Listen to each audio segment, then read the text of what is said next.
오늘 우리가 주의 십자가 붙드는 나날이 되어지게 하여 주옵소서. 그 십자가가 때로는 너무 무겁고 힘들다고 할지라도 주님 주신 귀한 은혜로 주님 주신 능력으로 그 십자가 감당하는 저희가 되어지게 하여 주옵소서. 하나님, 이 시간 부족한 종이 주의 말씀 들고 섰습니다. 말씀 가운데 역사하신 하나님을 소망합니다. 도와주옵소서. 종의 부족함은 감추어 주시고 오직 주의 말씀만 드러나는 복된 시간 되게 하여 주옵소서. 함께 하신 바라 권하며 예수님의 이름으로 기도 올려사옵나이다. 아멘. 자, 오늘 우리가 같이 읽은 이 본문의 말씀은 우리가 특별 새벽 기도회 목요일 날 나눴던 본문의 말씀입니다. 근데 제가 이 본문의 말씀을 다시 한번 기도하는 가운데서 우리 주일날 많은 성도들과 좀 함께 다른 각도에서 좀 나눠보기를 소망해서 오늘 본문의 말씀을 잡았습니다. 여러분, 우리가 지난 주간 특별 새벽 기도하면서 우리 수없이 얘기했어요. 에스겔의 이름의 뜻이 뭐라고요? 하나님이 강하게 하신다. 따라합시다. 하나님이 강하게 하십니다. 예, 옆에 있는 분들하고 축복합시다. 자, 하나님이 강하게 하십니다. 아멘. 예, 하나님이 강하게 하실 것입니다. 우리 지난주 주일이 며칠이었죠? 3월 1일. 3월 1일 하면 여러분 뭐가 떠오르세요? 3.1절 만세운동이 떠오르시잖아요. 근데 이제 3.1절을 맞이하면 광화문에서 매해 퍼포먼스가 하나가 있대요. 어떤 건가 하게 되면 연극 배우라든지 영화 배우라든지 이런 배우들이 이제 분장을 한대요.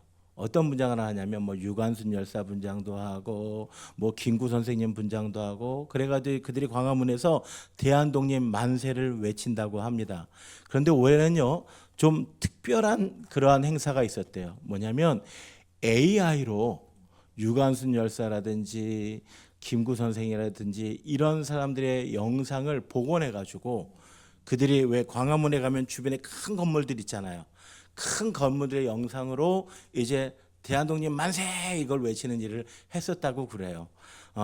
우리는 이러한 사람들 참 암울하고 힘든 시대에 자신들이 고난을 당하고 어려움을 당함에도 불구하고 시대와 민족을 깨우치는 사람들을 우리는 무엇이라고 부르냐면 선각자라고 부릅니다. 먼저 깨달은 사람이다. 그래서 선각자라고 이야기를 합니다. 그런데 오늘 성경에는요. 선각자하고는 좀 대조적인 선각자는 어떤 의미는 좀 어떤 분야에서 좀 비슷할 수도 있지만 전혀 다른 선지자들이 나와요. 뭐라고요? 선지자. 선지자는 뭐냐면 먼저 본 사람이라는 거예요. 먼저 뭐를 봤어요? 하나님의 뜻과 하나님의 계획을 보는 거예요. 선각자는 내가 스스로 각성을 하는 것이고 선지자는 하나님이 보여주시는 거예요. 하나님이 사람을 택해서 그들에게 하늘의 뜻을 하나님의 계획을 보여주시는 게 바로 선지자예요. 그런데 이 선지자들이 주로 어느 때 활동하냐면 선각자들도 암울한 시대 또 캄캄한 시대 그때 활동했던 것처럼 선지자들도 주로 나라가 어려움을 당하게 됐을 때 민족이 곧 멸망하게 되었을 때 그때쯤에 하나님께서 그들에게 다시 한번 기회를 주시려고 이제 그들을 소생시키기 위해서 사람을 택해서 하나님의 말씀을 부어주시고 하나님의 계획 가운데서 그들로 경고하게 하고 외치게 하고 돌아오게 하는 역할을 하는 사람이 누구예요? 선지자예요. 자, 그런데 여러분 우리가 알다시피 이스라엘 나라가 솔로몬이 죽은 이후에 르호보암 때 나라가 두 개로 나누어졌어요. 두 개로 나눠졌는데 먼저 BC 722년에 북쪽 왕국은 아수르에서 멸망당하게 됩니다. 그리고 우리가 알고 있는 것처럼 BC 586년에 이제 남쪽 유다 왕국이 바벨론에 의해서 멸망을 당하게 돼요.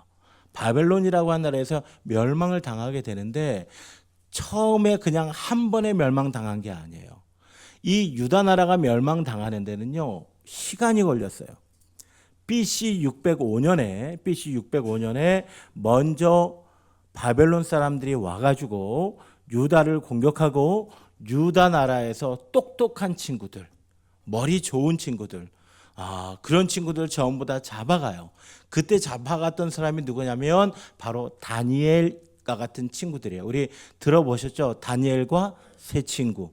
그죠? 그들은 귀족 자제들이었어요. 그들은 매우 영특한 아이들이었어요. 그 아이들을 데리고 갔습니다. 포로로 잡아가서 바벨론식 교육을 시켜서 유다 나라를 바벨론화 시키기 위해서 그들을 잡아갔어요. 자, 그런데 그로부터 좀 시간이 흐르게 됩니다. 시간이 흘러서 BC 589년, 그러니까 몇 년 차예요? 587년. 그 한 12년의 시간이 지난 다음에 이제 또 느부갓네살이라고 하는 바벨론 왕이 또 유다 나라를 공격을 해요. 그리고 그때는 어떤 일이 벌어지는가 하게 되면 당시의 유다 나라 왕을 폐위시키고 여호야긴이라고 하는 왕을 잡아가요. 그리고 유다 나라에 힘 있고 권력 있는 사람들을 함께 잡아가지고 바벨론으로 데려가서 포로로 잡아가서 바벨론 나라를 건설하게 하는 그 일을 하게 합니다.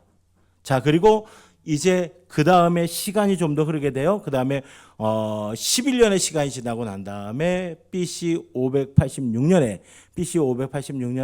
이제 세 번째로 바벨론이 공격을 해서 완전히 그 나라는 멸망당하게 됩니다. 여러분, 한 20년 동안의 시간 동안에 이제 바벨론이라고 하는 나라가 유다 나라를 계속해서 공격을 해요. 첫 번째는 귀족들과 똑똑한 청소년들을 잡아가고, 두 번째는 유다 나라에 힘 있고 권력 있는 사람들을 잡아가고, 세 번째는 와가지고 쓸만한 사람들은 다 잡아가요. 다 잡아가서 자기 나라의 포로로 삼아요. 그런데 우리 여기서 한번 질문을 던져볼까요? 왜 하나님이 유다 나라를 멸망시키는데 한 번에 그냥 완전히 멸망시키시지, 북쪽 이스라엘도 한 번에 그냥 아스에서 멸망당했는데 바벨론에게 한 번에 멸망시키시지 왜 세 번에 걸쳐서 그들이 침략하게 하고 마침내 20여 년의 시간이 지난 다음에 왜 그때서야 비로소 그들을 멸망시켰을까요? 왜 그랬을까요? 그렇죠. 한 번 더 기회를 주게 경고하는 거예요. 야, 너희들 하나님 말씀 앞에 돌아와라. 너희들이 하나님의 택한 백성, 거룩한 백성이면 거룩한 백성다우게 살아라. 너희들 자꾸 이러면 내가 너희 그냥 완전 멸망시킬 거야. 그러니까 빨리 깨닫고 돌아와. 이렇게 경고하고 그들에게 기회를 주시기 위해서 하나님이 그들에게 20년 동안의 시간을 끄신 거예요. 여러분, 하나님이 왜 그렇게 20년 동안 20여 년이 지나도록 그들을 기다리고 계속해서 경고하셨을까요? 하나님이 그들을 사랑하셨기 때문에. 하나님이 그들을 어떤 경우에도 세우시고 싶으시고 회복시키시고 싶고 하나님이 그들을 하나님의 자녀로 축복하고 싶은데 이들이 도대체 말을 듣지 않으니까 이제 한 번, 두 번, 세 번에 걸쳐서 이제 바벨론이라고 하는 나라를 통해서 그들을 멸망에 이르게 한 거예요. 그런데 이 기간 동안에 하나님 앞에 돌아오라고 예언한 사람들이 있어요. 이 사람들을 뭐라고 한다 그랬어요? 아까 선지자라고 한다 그랬어요. 선지자인데 바로 이 유다 나라가 멸망할 즈음에 활약했던 선지자들, 우리가 성경을 읽다 보면 많이 나오는 이름들이 있어요. 누구냐면 이사야, 또 누구 있냐면 예레미야, 또 누구? 에스겔. 자, 그런데 에스겔보다 예레미야와 이사야가 조금 더 빨라요. 그런데 나라가 멸망당하고 멸망할 그때에 누가 남쪽 유다 예루살렘에서 선지자 역할을 감당했는가 하면 예레미야라고 하는 사람이 그 일을 감당했어요. 그런데 반면에 지금 포로로 잡혀온 두 번째 BC 597년에 두 번째 포로로 잡혀온 사람들 가운데 제사장 출신의 에스겔이라고 하는 사람이 잡혀왔는데 그 사람도 예언을 했어요. 그림을 한번 보실까요? 자, 그림 보이세요? 예. 저 위에는 누가 있어요?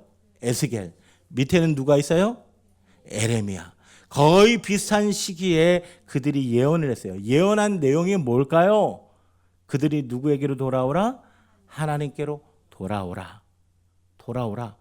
그럼에도 불구하고 그들이 돌아왔어요? 안 돌아왔어요? 안 돌아왔어요. 그 과정 가운데서 기록된 성경이 정말 애타는 마음으로 하나님께서 예레미야를 통해서 에스겔을 통해서 하나님의 말씀 앞으로 돌아와라. 너희의 죄악들을 벗어버려라. 너희가 택한 백성이 너희가 알지 못하느냐. 말씀 앞에 너희의 가슴 너희의 마음을 찢고 너희가 하나님 앞에 회개하라. 이렇게 예언하신 그 선지 예언하도록 하나님께서 선지자를 통해 사용하셨는데 그 중에 한 사람이 누구냐면 바로 에스겔이에요. 자, 그런데 이 에스겔에 대한 이야기를 조금 더 우리가 이해하기 위해서 1장 1절 한번 펴보세요.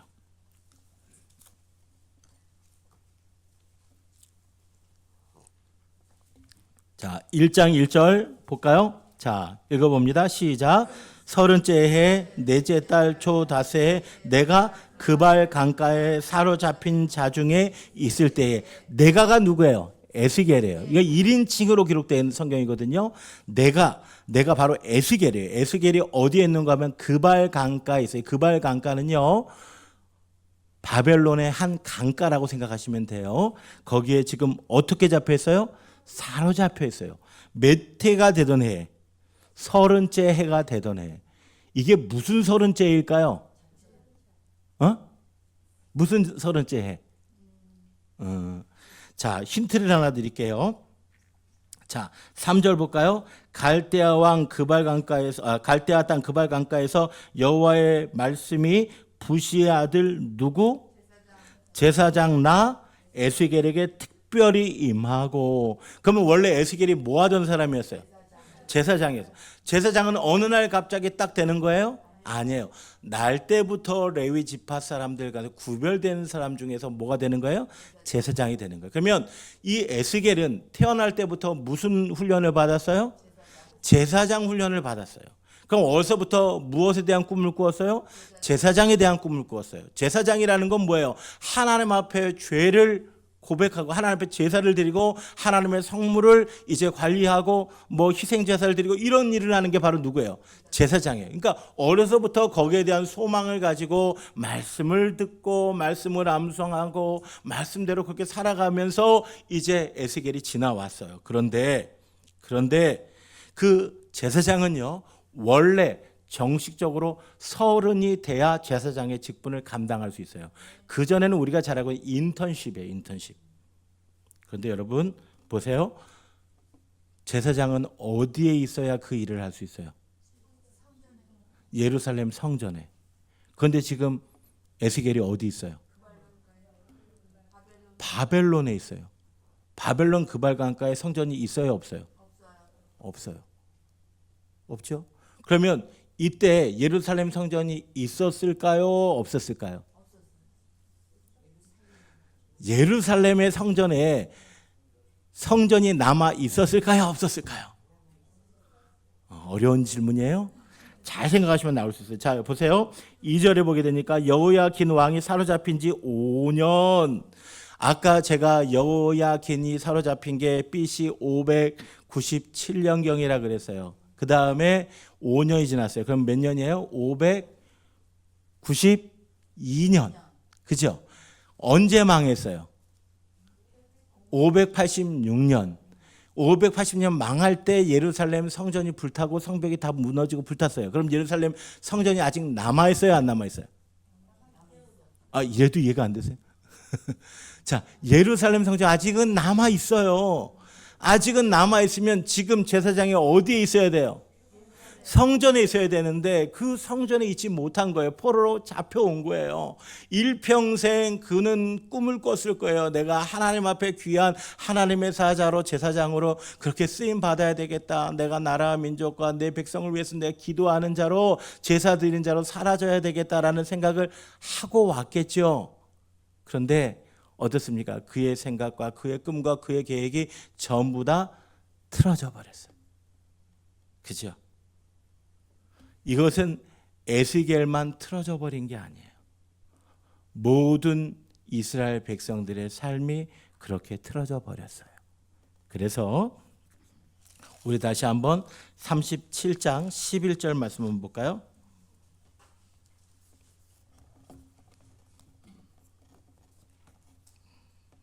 11절 읽어봅니다. 시작. 또 내게 이르시되 인자야 이 뼈들은 이스라엘 온 족속이라. 그들이 이르기를 우리 뼈들이 말랐고 우리의 소망이 없어졌으니 우리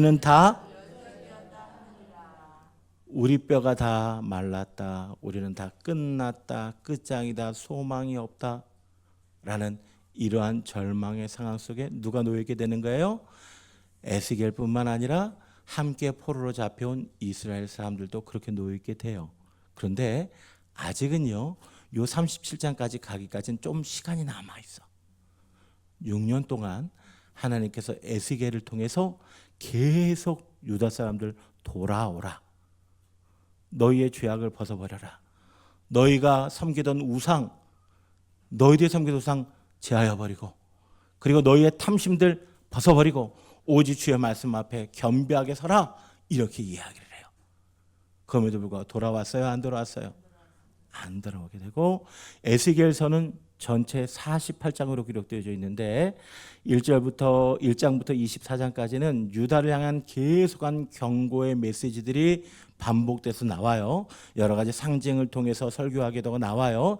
그리고 25장부터 32장까지는 어떤 얘기가 기록되냐면 주변에 있는 모든 나라들 하나님이 멸망시키는 심판하신 장면이 나오고요. 33장에 이 에스겔서의 대전환이 일어나요.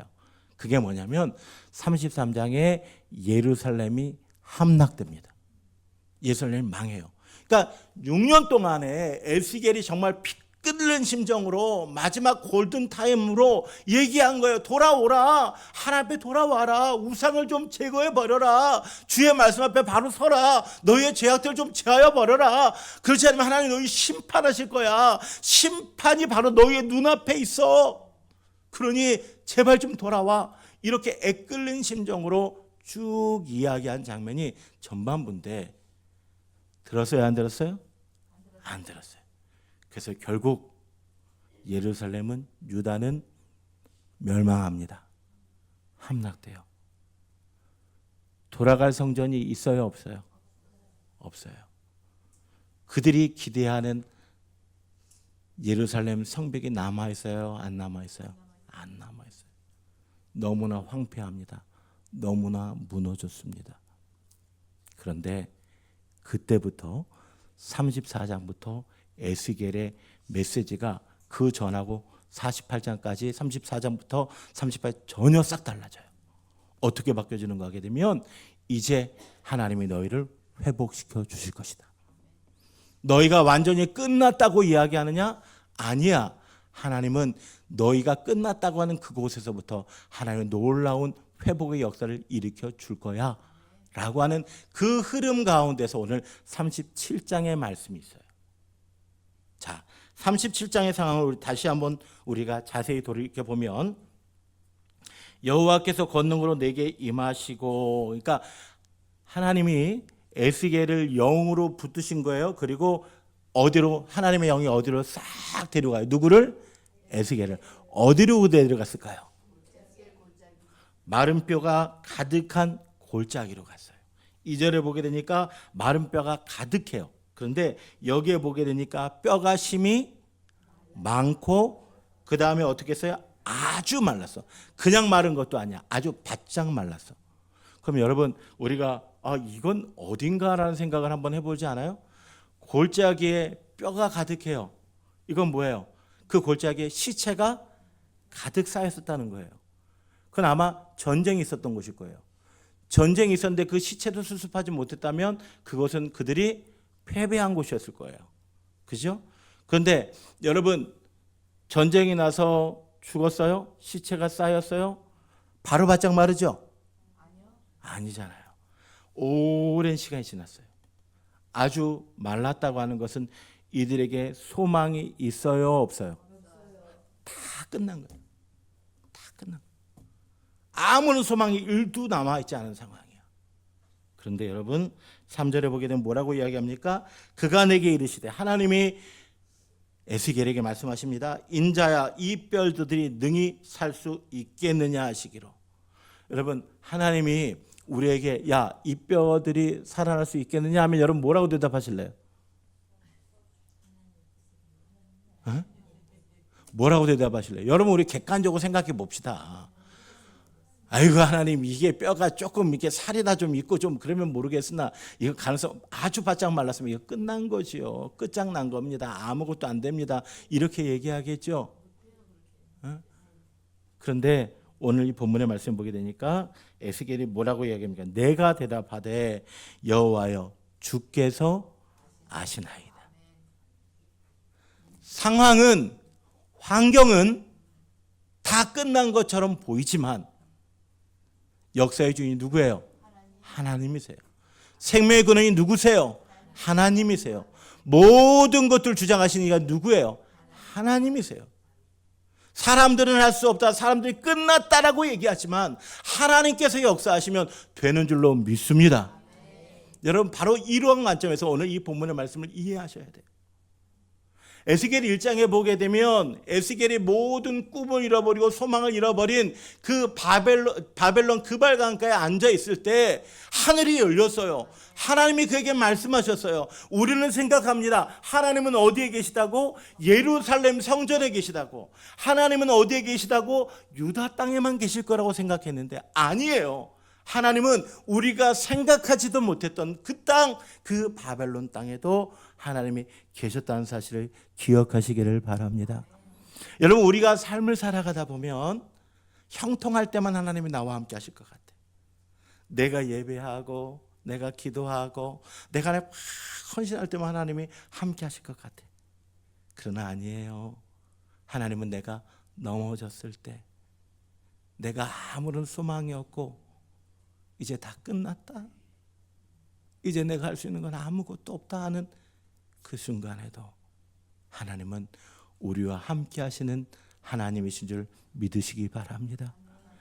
바라기는 저와 여러분이 상황을 보고 환경을 보고 우리가 할 수 없습니다라고 이야기하는 게 아니라 상황과 환경은 비록 그렇다고 할지라도 주께서 하시면 됩니다.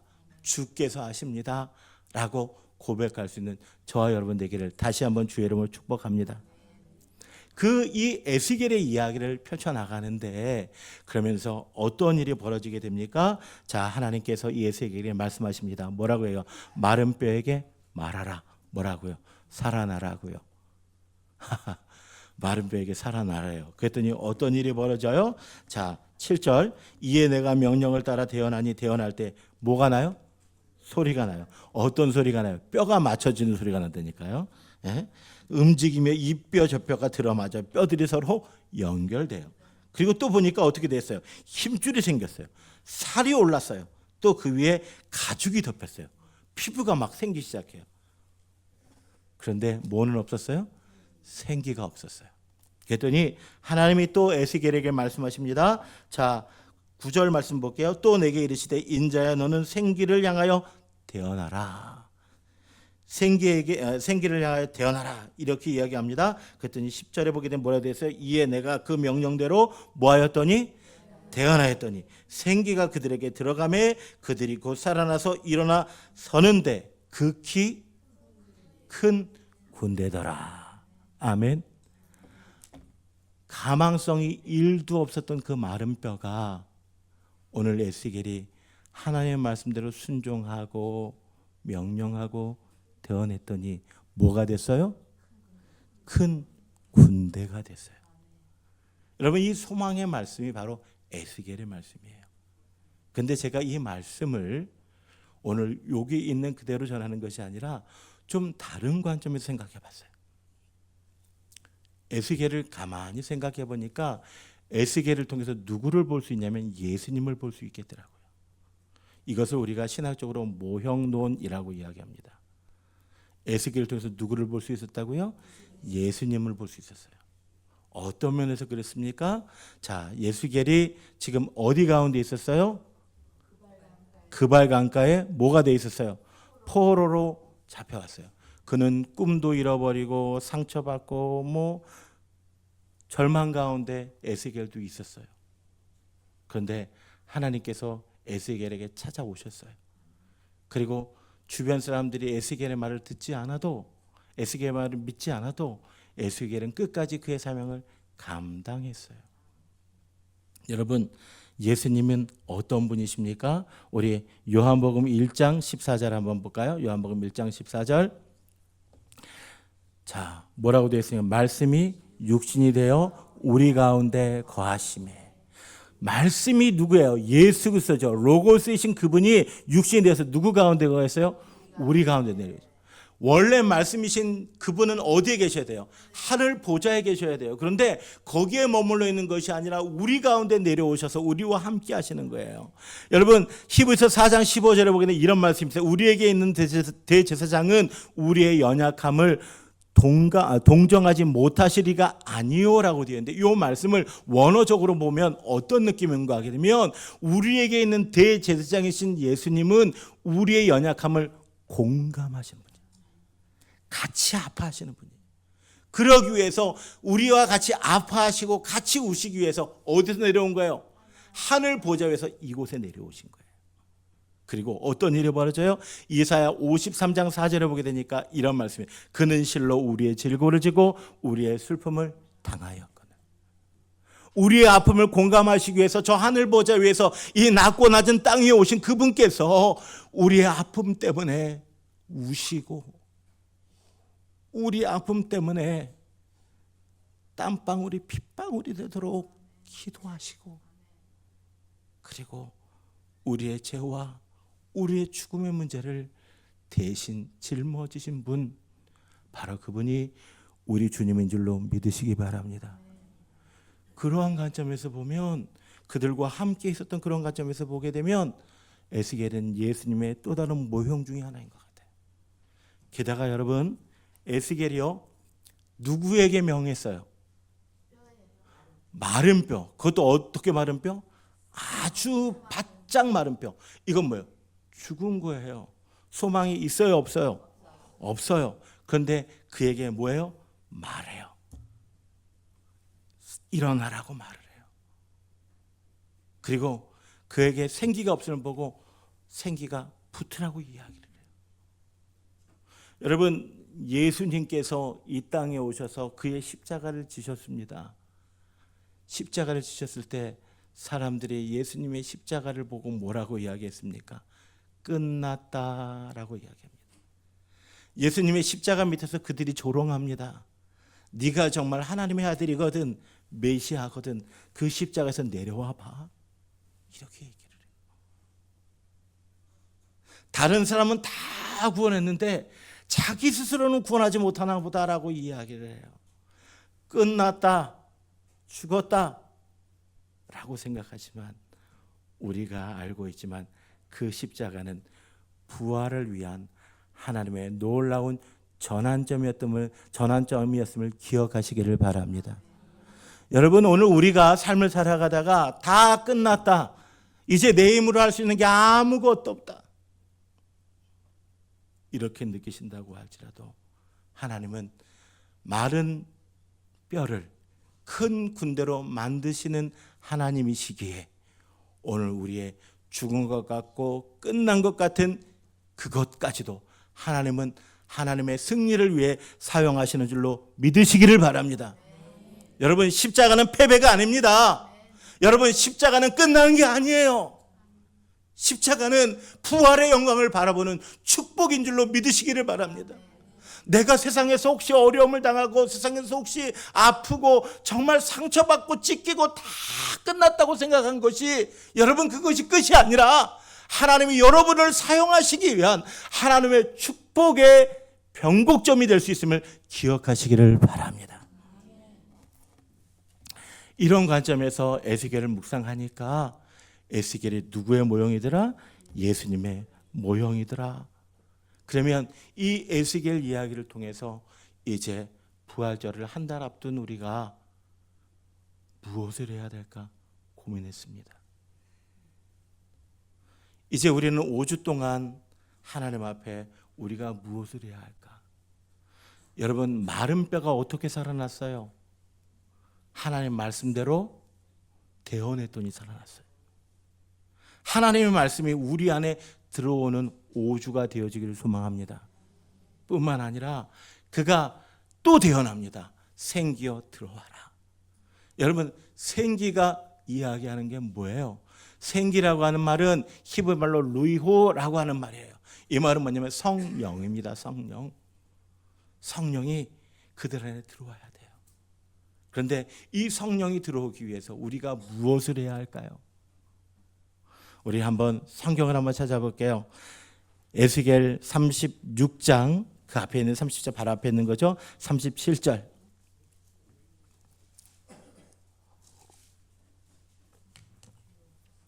다시 한번 읽어볼까요? 시작. 주 여호와께서 이같이 말씀하셨느니라. 그래도 이스라엘 족속이 이같이 자기들에게 이루어 주기를 내게 구하여야 할지니라. 여기에 그래도는 뭐예요? 그래도 제가 얘기했죠. 34장부터 48장은 하나님이 내가 너희를 뭐 해주겠다? 회복시켜주겠다. 내가 너희를 마른 뼈 같은 너희를 살려주겠다라고는 그 약속이거든요. 그 약속의 계획들을 쭉 보여주시면서 야, 나 너희에게 이런 계획이 있어.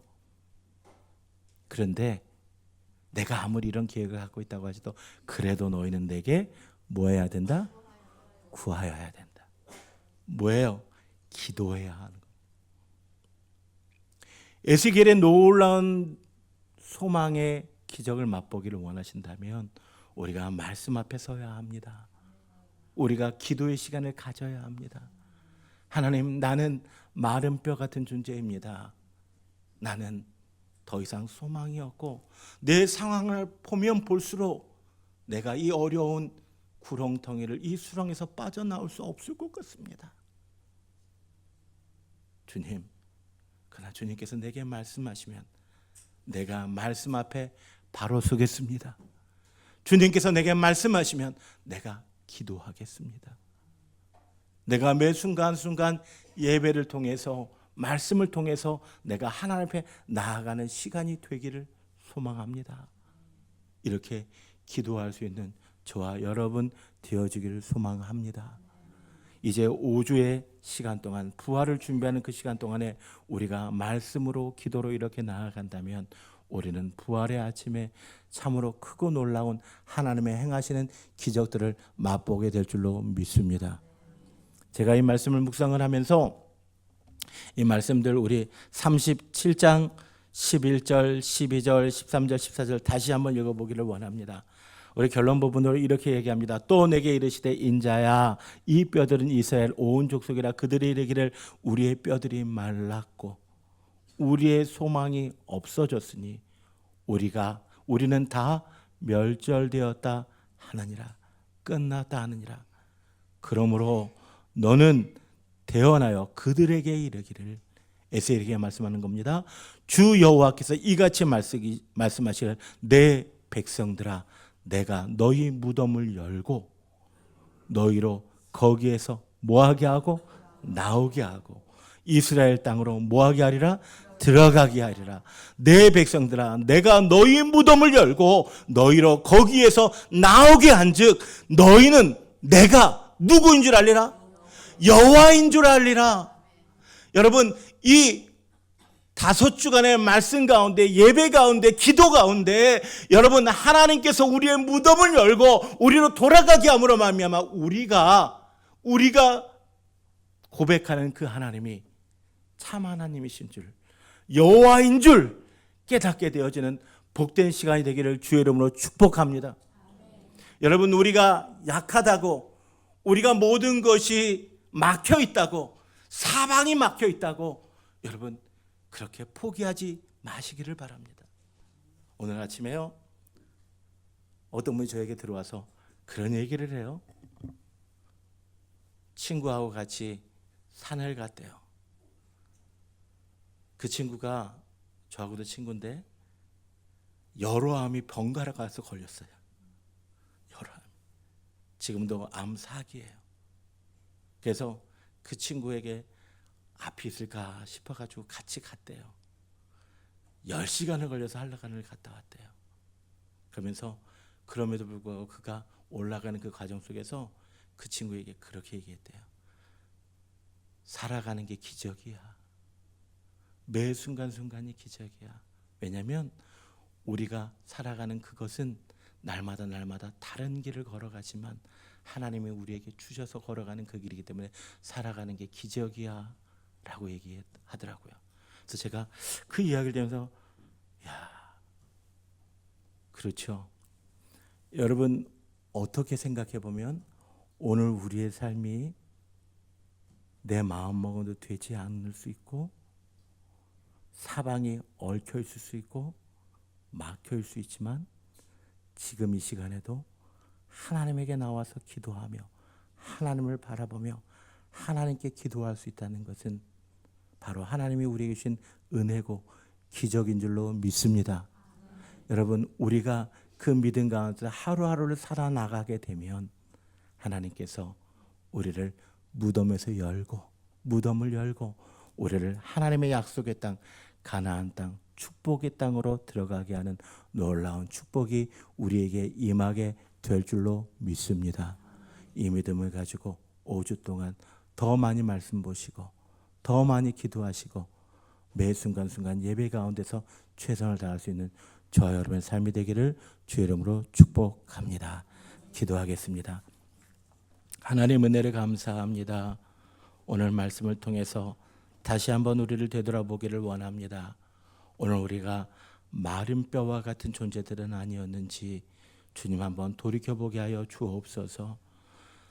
이스라엘 사람들이 모든 것이 끝났고 모든 것이 멸절되었다고 하는 그 순간에도 하나님께서 그들에게 무덤을 열고 내가 너희에게 이스라엘 땅으로 돌아가게 하겠다고 약속하신 그 말씀을 보았던 것을 우리가 깨닫게 하여 주옵소서.